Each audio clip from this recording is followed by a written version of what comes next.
우리가 매월마다 산업선교 3기업에서 이제 발표자를 뽑았습니다.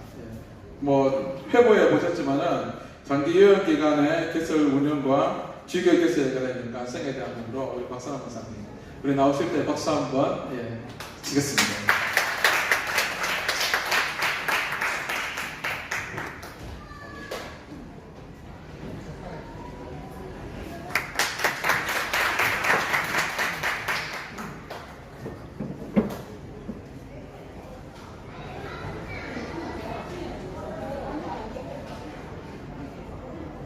안녕하십니까. 저도 어려운가에 소속되어진 사람인데요. 그동안에 참석을 못해서 죄송합니다. 방금 소개받은 박상환 의사고요. 저는 가창 파티마 요양병원의 사무국장으로 지금 일을 하고 있습니다. 그리고 작년에 저희 병원에서 민의용 관리 캠프가 있었습니다. 그래서 그때 이제 우리 신봉준 담임 목사님과 또 박건은 선교사님, 또 우리 박한희 목사님께서 저희 병원 산업 현장을 오셨고요. 그때 아마 저희가 이제 2017년 1월부터 제가 사무국장으로 그 병원에서 근무를 하고 있는데 예배를 취소해서 드리고 있고, 저희 이제 가창지불회라는 이제 이름으로 지금 예배를 수요일마다 드리고 있습니다.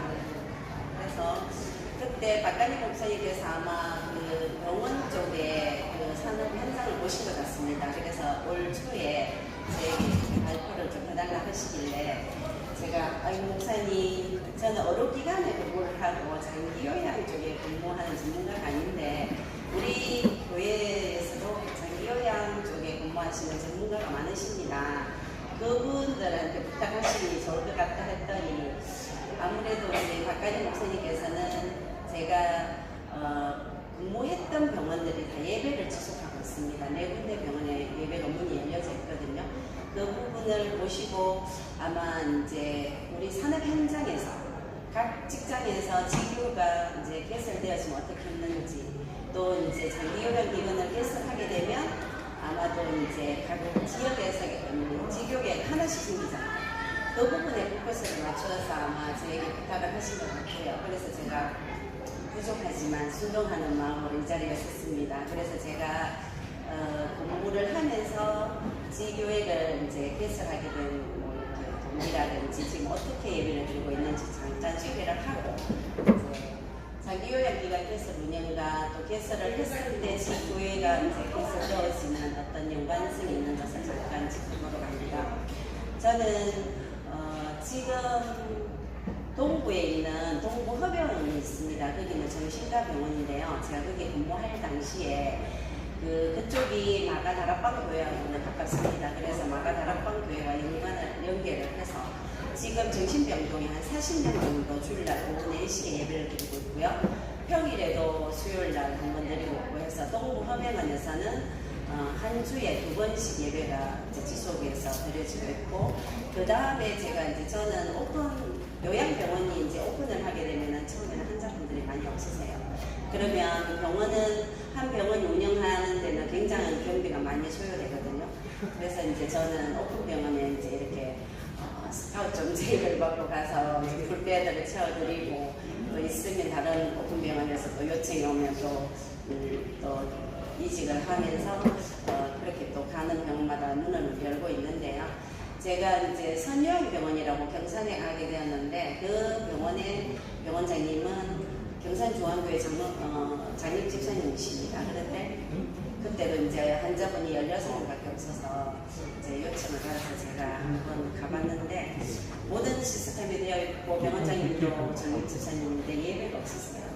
근데 제 마음에 그 병원을 그날 한번 돌아보고 제가 다니던 동부병원 돌아오는 길에 제가 가서 조금만 도와드리면 저 병원이 시스템을 구축할 수 있고 예배도 드릴 수 있고 병원은 병원대로 자리를 잡을 수 있을 것 같은데 하는 강한 마음이 어떤 선생님께서 저한테 그런 마음을 주시는 것 같았어요. 그래서 제가 그쪽 병원에 가서 일을 도와드리겠다고 약속하고 이제 출근하게 되었고요. 그 병원에서도 한 달 정도 근무하면서 기도를 준비하면서 예배문을 열었습니다. 예배문 열고 올릴까요? 지금은 그쪽 병원에서도 일주일에 2번 예배를 지속해서 예배드리고 있고요. 그 병원에 근무할 때 제가 이제 전도한 환자분이 계시는데 그 환자분은 지금 경산 소재에 있는 병원에서 교회에서 집사님으로 이렇게 뭐라 그러죠, 재정을 담당하신 만큼 성도님이 집사님으로 이제 이렇게 교회 성기고 봉사하고 있습니다. 그리고 그 다음에 이제 경산에서 최고 큰 병원인데요. 한 250명 정도 병원에서 저한테 스카우트에 왔었는데 제가 병원을 이렇게 스카우트에 오면 옮겨갈 때 기도로 준비를 하는데요. 그 교회, 그 병원에서도 예배가 없었어요. 그래서 그 이사장님이 제가 아는 목사님 교회에 이제 출석하시는 걸 알고 제가 목사님께 연락을 드렸거든요. 그래서 저희가 한 6개월 동안 지속해서 오니까 목사님 그 병원에 혹시 요즘에 예배를 드리던가요? 하니까 목사님께서 아이고 제가 이제 근사니까 이제 목사님들 근사라고 호칭을 해주시거든요. 근사님 제가 그 양지 요양병원에 예배 문을 열게 해달라고 한 4개월 전부터 기도를 하는데 도대체가 안 열립니다. 이렇게 말씀을 하시는 거예요. 그 목사님과 통화를 하는 순간 하나님께서 저를 또 양지요양병원에 250명 환자가 계시는데 그 영혼들에게 복음을 전할 수 있는 기회를 또 허락하시는가 보다 하고 또 결정을 해서 그 병원을 오게 되었습니다. 그래서 거기 제가 이제 사회복지사 라이센스가 있기 때문에 예배문을 열 때 종교 프로그램을 제가 직접 찬양도 인도하고 다 인도를 하거든요. 그래서 이제 그 병원에 가서 예배를 또 개설하게 되었고요. 지금 있는 가창요양병원은 또 오픈을 했는데 굉장히 좀 저희가 규모가 큽니다. 그리고 우리 병원장 사모님은 통합청의 목사님이시거든요. 근데 이제 그 사모님이 좀 신비 쪽에 지중을 하셔서 우리 병원장님은 교인들을 싫어했어요. 아예 싫어했어요. 그러는데 제가 이제 처음 미팅 때 병원장님이 저를 좀 와서 도와달라고 강력히 이제 요청하실 때 저는 교회 근사라고 분명히 밝혔거든요. 그래서 이제 말씀을 들어보니까 그 교회 예배도 없고 환자는 한 80명 정도 계시고 제가 옮기는 게 맞는지 또 기도를 좀 한번 해보겠습니다 하고 한동안 기도를 하시다가 또 옮겨서 예배를 드리는 것이 더 좋겠다는 생각이 들었습니다. 물론 제가 육신의 직장도 찾아가지만 저는 항상 예배를 하나님께서 저를 통해서 예배를 문을 열게 하시는구나. 그건 항상 염두에 두거든요. 그래서 이제 지금 근무하는 병원의 사무국장으로 이제 원래는 업무과정에서 사무국장으로 좀 많이 승진을 했습니다. 사무국장으로 가면서 제가 11년 만에 이제 서비스 자리, 행정으로는 최고의 서비스 자리에 올 수 있었는데요. 제가 옛날에 근무했던 장로님이 근무하셨던 병원에 한 10년 근무를 했었는데 그 병원이 경영이 어려워서 월급을 못 주다 보니까 모든 직원들이 어느 날 출근해보면 중국가 직원이 없고 어느 날 원무과 직원이 없고 이러다 보니까 제가 끝까지 남다 보니까 제가 안 해본 일이 없어요. 그 당시에는 왜 이렇게 일복이 많나? 제가 왜 이런 일까지 하고 이 병원에 있어야 되나? 항상 그 캐슈마크를 가지고 그러다 보니 이 일저일 하다 보니까 늘 뭐 11시 이때 퇴근을 할 때도 많았습니다. 그런데 제가 가장 커티마에 가서 근무를 하면서 어느 날 하나님께서 그 10년 동안 저를 엄청나게 훈련을 해서 오늘의 이 자리에 앉게 하셨구나. 그리고 제가 이제 그 행정적인 부분은 일을 모르면 시킬 수가 없잖아요. 그래서 뭐 수박은 할기로 배웠지만 어쨌든 그 업무들을 파악을 하고 일을 시키니까 저를 오늘의 이 자리에서 왜 그러면 이 자리에 오게 하셨을까 생각을 해보니까 복음 전하는데 조금 관심을 가지고 발광을 잡고 예배를 어떻게든 영혼을 위해서 드리면서 그러니까 기존 신자들도 아프셔가지고 예배를 1년 2년 안 드리다 보면은 굉장히 영적으로도 피폐해져서 신앙이 많이 떨어지거든요. 구원의 확신 없는 권사님들도 많으세요. 그분들한테 복음을 전하고 찬양하면서 영적으로 승리하게 하는 게 제가 이제 그분들을 섬기는 달란트를 하나님께서 주시는구나 생각하면서 일을 감당하고 있으면서 제가 이제 사무국장으로서 이렇게 전도를 할 때 하고 원무과 주임으로 할 때하고는 하늘과 땅 차이지 않습니까? 그죠? 그래서 그 환자분들에게 또 보호자분들에게 복음을 전하면서 지금은 매주 수요일날 예배를 드리고 있습니다. 저희 병원에 수요일날 지교회 예배를 드릴 때 이신기 전도사님, 박울순 사모님, 이춘희 권사님께서 메시지를 담당해 주시고요. 제가 찬양 인도를 하고 또 우리 김명숙 권사 또 수정 청년이 오셔가지고 예배를 좀 헬퍼를 해주시고 또 저희 구역에 이제 권사님, 배순자 권사님, 이금희 권사님께서는 예배 드리고 나면 환자분들 병실을 병동을 라운딩을 하면서 또 이제 그 영접이 필요하신 분들한테는 또 영접도 제가 먼저 영접을 시키고 나면 그분들이 한 번 더 이제 확신도 가질 수 있도록 하고 영접 기도도 해드리고 또 이제 굉장히 그 가족이 없는 분들도 많으시거든요.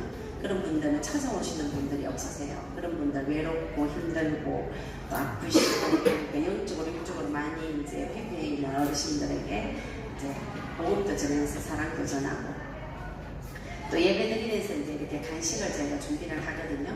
그것을 가지고 또 이렇게 찾는 이가 없는 환자분들한테 가서 조그만 떡을 떼면서 이제 간식을 전하면서 마음의 문을 열게 해서 복음도 전하고 이렇게 이제 예배를 시스템을 하고 있고요. 그리고 임종전이라든지 이런 분들은 제가 이제 가서 복음도 전하고 영접기도 하고 난 뒤에 뭐 하루 후에 또 어떤 때는 1시간 후에도 임종하시는 경우는 또 많습니다. 근데 그 제가 기도를 하는 순간 그렇게 의식이 없던 분들도 눈을 뜨시거든요. 그런 거 보면서 제가 하는 건 아니지 않습니까? 하나님께서 그분이 그 시간에 진짜 복음이 필요하기 때문에 제가 이제 그분들한테 기도할 때는 하나님 맑은 영을 달라고 기도하거든요. 하나님께서 그때 역사하시는 것을 제가 현장에서 순간순간 보고 있습니다. 그렇게 예배는 인도를 하고 있는데 박간희 목사님께서 아마 제가 이제 병원들의 문을 열고 지속해서 예배드리는 이 모습 때문에 저는 이쪽에 전문가는 아닙니다. 장기요양 쪽은. 그런데 저한테 부탁을 하신 것 같아서 저도 전문가가 아니기 때문에 자료를 찾고 수집하고 해서 어젯밤까지 했습니다. 그래서 하게 되었고요. 지금부터 PPT 좀 띄워주시겠어요? 지금부터 장기 요양 기간의 개설 운영과 저희가 이제 장기 혹시나 이제 하나교에서 장기 요양원이라든지 시설을 개원하면 이제 그쪽에서 우리 지교회의 이제 개설 운영과 어떤 연관이 있고 어떤 효과가 있는지 거기에서 잠깐 짚어보고자 합니다. 네, 저기 실시 사업의 종류로는 요양원 시설 쪽에는 요양원이 있고요. 공동생활 가정이 있습니다. 그리고 이제 제가 센터로서는 주요양 보호 사업이 있고 단기 사업이 있고 방문 요양 사업이 있습니다. 그리고 식사 배달 사업도 있습니다. 시설이나 제가 노인 복지 사업의 필요성이 있는데요. 첫째는 요즘에는 이제 핵가족화에 따른 노인 단독 세대가 증가를 했습니다. 그래서 옛날에는 뭐 며느리 분들이 그죠? 시부모님이 편찮으시면 가정에서 다 케어를 했지만 지금은 그렇게 핵가족화가 되어졌기 때문에 그것이 좀 이루어지지 않고요. 요즘 제가 이제 병원에 근무해보면 맏며느리라고 어르신들을 모시려고 하는 그런 마인드가 없으세요. 자제분이 많으면 똑같이 그러니까 요양병원비도 똑같이 이제 더 치료를 내시거든요. 그렇기 때문에 이제 지금 핵가족에 따른 노인 단독 세대가 증가하였고요. 여성의 사회 진출과 이에 따른 맞벌이 부부가 증가하게 되었습니다. 요즘에 전업 부부가 많이 없으시거든요. 그래서 이제 사업이 필요하고요. 만성 폐행성 질환이나 보호자 출산 등 일시적으로 노인을 보호할 수 없는 사유가 발생하게 되어지고 네 번째로는 시설의 장기 입소 보호가 아닌 방문 또는 통원 보호 서비스 제공이 필요한 시기이기도 하고요. 다섯 번째는 여기는 이제 요양원이나 공동생활 가정이 있는데요. 노인생활가정은 장기 입소하여 의료보호와 복지 서비스를 제공하는 통합적 케어입니다. 다음은요. 세 번째 시설 제가 노인복지사업의 목적 및 기대국가입니다. 목적은 노인 생활 안정과 실증 기능의 유지를 하고 향상을 도모하는 거고요. 부양가족의 신체적, 정신적 부담을 경감시키는 데 있고요. 사회적 부양 실현과 지역사회의 공동체성을 회복하는 데 있습니다. 기대 효과로는 이제 그 박가님 목사님께서 우리 목사님은 지교의 확장을 위해서라면 잠도 안 주무시고 기도하시면서 달려가신 분이시잖아요. 그래서 이제 우리 교회에서 시설이나 제가센터를 운영하게 되어진다면 지교회가 반드시 확장될 것인데 어떻게 될 것인지 이 부분의 기대 효과를 저한테 한번 연구를 좀 해달라 그랬었어요. 그래서 제가 한번 기대 효과를 한번 생각해 보았는데요. 하나교회 성도님들이 이제 어르신들이 많지 않습니까? 그분들도 언젠가는 지금은 잡히게 계실지라도 이제 기력이 더 쇠해졌을 때는 뭐 요양원을 가시기나 안 그러면은 제가 센터에 도움을 받으시기나 하실 거거든요. 그래서 이제 하나교회 성도님들의 요양원이나 제가 센터 이용이 많아질 것으로 예상되어집니다. 그랬을 때 또 우리 인근 지역의 불신자나 직원들이 이제 입소하게 되거나 직원들을 채용했을 때에 불신자들한테 전도할 수 있는 문이 되어지고요. 성도들 중에 이제 간호사라든지 종사, 사회복지사, 요양교사 자격증을 소지한 분들이 많으세요. 요즘에는 사회복지사는 이제 인터넷 강의도 많이 들으실 수 있고 이래서 연세가 드셨는데 사회복지 자격증을 뭘 나중에 해볼까 해서 따는 분들이 많으실 수 있습니다. 근데 그분들을 연세가 드셨으면 이제 저희들이 부지가 활동을 한번 해보시면 알겠지만 경험이 없으면은 연세 드신 분들은 좀 꺼려하세요. 그래서 직장 취직이 좀 힘드시거든요. 근데 저희 교회에서 이 시설을 운영하게 되어지면 우리 모든 성도분들이 자격증만 있으면 얼마든지 취직을 할 수 있는 창구가 될 수 있고요. 그리고 장기 요양 기간의 운영으로 지교회 확장이 되어질 것인데 제가 이제 우리 대구시가 이제 8개 구로 되어지더라고요, 행정구역이. 근데 동을 하나하나 다 치워봤어요. 체크를 하면서 317개의 동이 있습니다. 뭐 예를 들어서 대명동 같은 경우는 한 동이 아니라 11동까지 있거든요. 근데 7동, 8동은 없지만 이 한 동을 다 포함했을 때 317개 동입니다. 그래서 저희 교회가 지교회 확장을 위해서 300지교회를 달라고 기도하지 않습니까? 그래서 저희가 동마다 한 개의 지교회를 세운다면 317개가 됩니다. 그래서 이제 이거는 시작은 하게 되어지면 점차 아마 확장은 되어질 걸로 저는 생각이 되고요. 5번째로 시설 내 지교회에서 지속적인 예배 생활이 정착되어진다고 봅니다. 그래서 전에 제가 근무했던 병원은 아침 첫 시간을 예배로 시작하였습니다. 그거 너무나 좋거든요. 그래서 이제 아마 저희가 예를 들어서 직접 시설을 운영하게 되어진다면 교회에서 아침에 첫 시간을 예배로 시작하고 또 다른 프로그램도 진행하고 이러면 너무나 좋을 것 같고, 우리 교인들은 후계 직장이죠. 예배를 직장에서 예배 드린다는 거는 진짜 있으면 참 찾기 힘든 일이거든요. 제가 예배를 문을 열어서 해보지만 악한 사단이 얼마나 역사를 하는지 피부로 저는 느낍니다. 수요일만 되면 제가 예배를 인도를 못하도록, 또 많은 사람들을 제가 환자들을 모시고 와서 예배를 드리지 않습니까? 그러면 환자분들을 예배에 오시지 못하도록 사단이 역사합니다. 어젯밤에 잠을 못 주무시면서 잠을 자기 때문에 안 가겠다. 또 제가 너무 바빠서 어르신들을 뭘 모시도록 만들고, 이 모양 저 모양으로 굉장히 사단의 역사가 많습니다. 근데 우리 그 교회에서 직접 하신다면 영적인 허감이 딱 꺾여 있잖아요. 그리고 전부 다 팀이 이루어져서 기도를 런넷으로 하고 시작하고 있기 때문에 허감이 엄청나게 꺾여 있고, 직원들은 우리 성도님들은 직장에서 마음껏 예배드릴 수 있고 남의 눈치 안 보고 너무나 좋은 직장이 될 것 같습니다. 시설과 재가노인복지 사업의 사업 대상은 노인 장기요양공급여 대상 노인 및 서비스 제공이 필요하다고 판단되는 노인입니다. 그러니까 장기요양기간은 등급을 받으셔야 되거든요. 3등급까지는 요양원에 입소하실 수 있는 자격이 있고, 그 나머지는 이제 재가 서비스를 받으실 수 있습니다. 5번째, 회장님 시간 얼마나 해야 돼요? 하고 싶은 대로요? 네. 시설과 재가노인복지 사업의 이용 전환입니다. 이거는 주야간 보호 사업을 하고 있는 데는 30명까지 9명까지 해야 되고요. 단기 보호 사업은 9명까지입니다. 방문 요양 사업은 정원이 없이 할 수 있고요. 식사 배달 사업도 있습니다. 도시락은 10명, 빈반찬은 20명. 요양 같은 경우는 30명까지 할 수 있고 30명에서 100명까지 할 수 있고 100명 초과를 할 수 있게 세분화되어 있습니다. 거기에 따라서 인력을 달리 배치를 해야 되고요. 공동생활 가정은 9명까지 이제 수용할 수 있습니다. 시설 재가노예복지사업의 시설 기준입니다. 면적으로 살펴보면은 요양원은 10인 이상일 때 입소 1명당 23.6제곱미터 이상을 확보해야 됩니다. 치매 전담실을 두는 경우는 별도의 기준을 또 참고해야 되고요.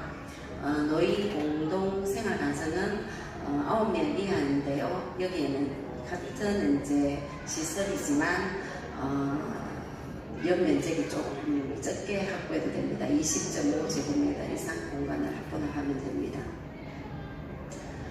시설 기준 요양원 같은 경우는 시설을 하시게 되면은 이렇게 방마다 이렇게 구비해야 될 게 많습니다. 그래서 뭐 30명 이상의 경우에는 침실, 사무실 이렇게 쭉 다 모든 시설을 갖춰야만이 허가가 납니다. 그리고 입소자 30명 미만과 10명일 때는 각각의 시설을 모두 갖추고 있을 필요는 없으나 사무실, 요양보호사실, 자원, 봉사자실은 공동으로 사용할 수 있다고 합니다. 공동생활 가정은 9명 이하까지 수용할 수 있고요. 사무실을 공동으로 사용할 수 있고 물리치료실과 프로그램실을 공동 사용할 수 있으며 화장실과 사명장, 목욕실, 세탁장 및 세탁물 건조장을 공동으로 사용할 수 있습니다. 이게 참 중요한데요. 시설 재가노예복지사업의 종사자 배치입니다. 요양원이 이제 30명 이상이 있고 30명 미만이 있거든요. 30명 이상은 시설에 장애 한 사람 꼭 필요하고요.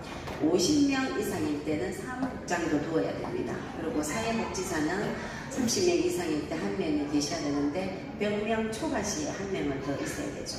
그러니까 102명이다 해도 사회복지사는 한 분을 이제 배치를 해야 되고요. 의사나 한의사, 촉탁 의사가 30명 이상 있다 한 분 꼭 필요합니다. 꼭 이제 그 촉탁을 하면 되거든요.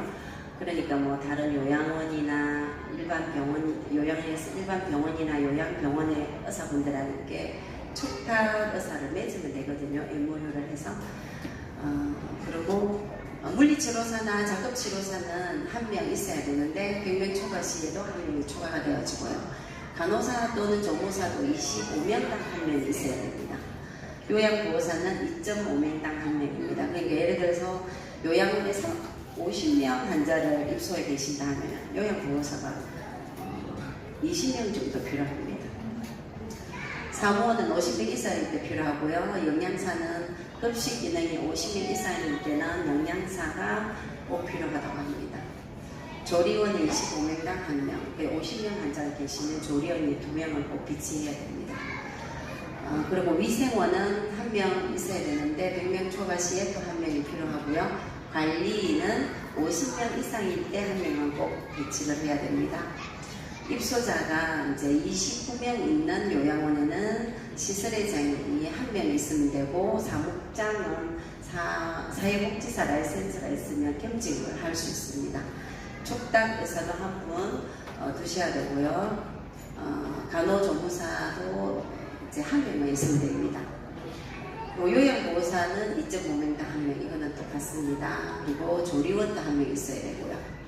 그리고 공동생활 가정이 있는데 9명 이하 이제 입소해 계실 때 여기는 시설의 장, 사무국장, 사회복지사 다 겸직을 할 수 있거든요. 예를 들면 사회복지사 라이센스 있는 분이 시설의 장을 할 수 있다는 거죠. 그리고 간호조무사나 물리치료사나 작업치료사, 간호사, 조무사 중에 한 분만 계시면은 공동생활 가정은 됩니다. 그리고 여기는 요양보호사가 조금 요양원보다는 비율이 좀 높습니다. 그러니까 3명에 1명만 하면 됩니다. 그러니까 공동생활 가정은 요양보호사가 조금 덜 필요하다는 거죠. 네. 치매 전담실은 2명당 1명이 필요합니다. 여기에서 뭐 다른 거는 좀 참고하시면 되고요. 주야간보호센터가 있습니다. 주야간보호센터는 사회복지사가 50명당 1명이 필요하고요. 간호사나 간호조무사는 23명당 1명. 물리작업치료사는 30인 이상일 때 1명이 필요합니다. 지금 이제 제가 준비한 거는 8번, 9번, 10번이 있습니다. 이것은 이제 세부 계획과 내용인데요. 저희 하나교회에서 나중에 이제 요양원이라든지 제가 센터를 운영을 하시게 되어지면 이거 필요한 자료는 나중에 참고로 쓰시면 되겠습니다. 11번 잠깐 부탁드릴까요?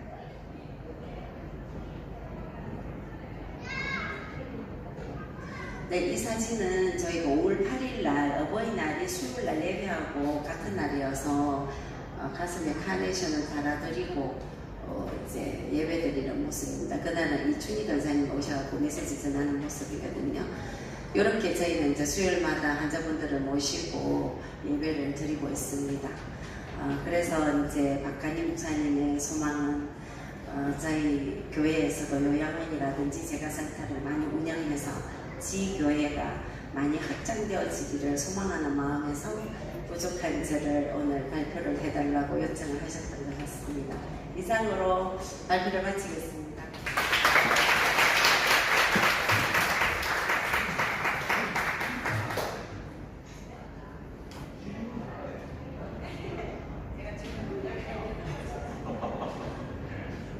네, 장관님. 제가 사실은 장기요양 쪽에 근무하는 전담 직원이 아니거든요. 저는 의료기관에 있잖아요. 그런데 전문가는 아닌데요. 혹시 뭐 제가 정보를 수집하고 이렇게 하는데 아는 데까지만은 질문을 받겠습니다. 네. 상관없습니다. 네.